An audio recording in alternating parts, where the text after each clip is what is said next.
O Japão registrou nesta terça-feira, 5 de agosto de 2025, novos recordes de calor, com os termômetros atingindo 41,8 graus centígrados. Vários recordes já haviam sido batidos na véspera. Nas ruas de Tóquio, moradores e turistas tentavam se refrescar como podiam.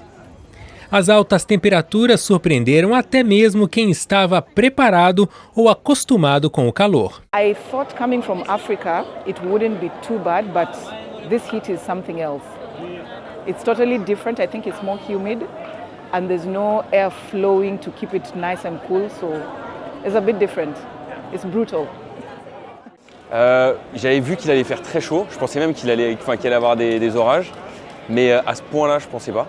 Et c'est aussi l'humidité qui est quand même assez compliquée. On est en sueur, on est trempé. 地球温暖化のことはすごく気になっていることなんですけれども、ただ自分の日々の生活のことでいうと、もうエアコンをつけないと生きていけないですし、どうしたらいいのかっていうのは考えがまとまらないまま日常をただ必死に過ごしているっていう感じですね。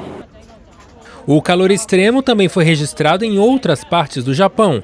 Na cidade turística de Kyoto, os termômetros marcaram 40 graus na semana passada.